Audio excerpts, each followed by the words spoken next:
இனிமையான உணர்வும் நட்பும் அதை அடிப்படையாக வைத்த அந்த தன்மையிலிருந்து இயங்குவதுங்கிறதுனால யாருடைய உயிரையும் காயப்படுத்த மாட்டீர். Fundamental cognitions of your life, உங்களுடைய வாழ்க்கையின் அடிப்படை தெளிவுகள், core cognitions of your life, உங்க லைஃபோட வேல்யூஸ்னு சிலது இருக்கும், அவை அதுதான் உங்களுடைய எனர்ஜெட்டிக் போஸ்டர். நீங்க காம்ப்ரமைஸே பண்ணிக்க மாட்டீங்க. எதுல காம்ப்ரமைஸ் பண்ணீங்க, இதுல காம்ப்ரமைஸே பண்ணிக்க மாட்டீங்க அப்படிங்கிற உங்களுடைய கோர் வேல்யூஸ் தான் தன்மை, எனர்ஜெட்டிக் போஸ்டர்னு சொல்றேங்க. அந்த எனர்ஜெட்டிக் போஸ்டரை உச்சமானதாக, அல்டிமேட்டானதாக, கான்சியஸா நம்ம பில்ட் பண்ணிட முடியும். பண்ணிட்டோம்னாலே முடிஞ்சதுங்க வாழ்க்கை. எஸ்பெஷலி இன்றைய உலகம்யா ஓவர் கிரௌடட் சிவிலைசேஷன்யா, modern civilisation, over crowded civilisation. நல்லா புரிஞ்சுக்கோங்க. நான் பஸ் ஸ்டாண்டுக்கு போனீங்கன்னா கிரௌடா இருக்கு, ரேஷன் கடைக்கு போனீங்கன்னா கிரௌடா இருக்கு, கோயிலுக்கு போனாலும் கிரௌடா இருக்கு, எங்க போனாலும் கிரௌடா இருக்கு, லாங் கியூஸா இருக்கு.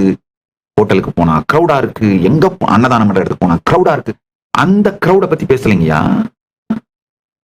நல்லா புரிஞ்சுக்கோங்க. நீங்க தனியா ரூம்ல உட்கார்ந்துருந்தீங்களா, அந்த செல்போனை நோண்டிக்கிட்டே இருக்கும்போது பாருங்க எவ்வளவு இன்ஃபர்மேஷன்ஸால நீங்க தாக்கப்படுறீங்க. Bombarded with informations. எத்தனை பேரு உங்க அட்டென்ஷனை டிமாண்ட் பண்றாங்க, நீங்க எத்தனை பேர்கிட்ட அவங்க அட்டென்ஷனை டிமாண்ட் பண்றீங்க. இதுதான் நான் ஓவர் கிரௌடட் சிவிலைசேஷன் சொல்றேங்கயா. நம்ம எல்லாம் நினைச்சிட்டு இருக்கோம், எல்லைட்டுப்பா, நான் கோயிலுக்கு போனாலுமே இந்த ஸ்பெஷல் தரிசனம் டிக்கெட் வாங்கிட்டு அங்க அப்படிதான் போய் பார்த்துட்டு வருவேன். பெரிய ஸ்டார் ஹோட்டல்ல தான் போய் சாப்பிடுவேன். இந்த ஓவர் கிரௌடட் பிளேஸ்ல நமக்கு அலர்ஜி, நம்ம அங்க போகவே மாட்டோம். அதனால ஓவர் கிரௌடட் சிவிலைசேஷனுக்கு எங்களுக்கு சம்பந்தம் இல்லை, கிடையாது. நான் அந்த ஓவர் கிரௌடட் சிவிலைசேஷனை பத்தி பேசல. உங்களுடைய இன்னர் டயலாக், எமோஷனல் பேஸ்ல உங்க மனம் எப்படி ஓவர் கிரௌடடா இருக்குன்னு பாருங்க. அதாவது தொடர்ந்து எத்தனை ஆயிரம் பேர் இன்ஃபர்மேஷன்ஸை பம்பார்ட் பண்ணி உங்க அட்டென்ஷனை டிமாண்ட் பண்றாங்கன்னு பாருங்க.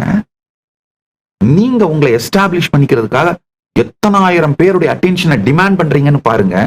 இதைத்தான் நான் ஓவர் கிரௌடட் சிவிலைசேஷன் சொல்றேன்.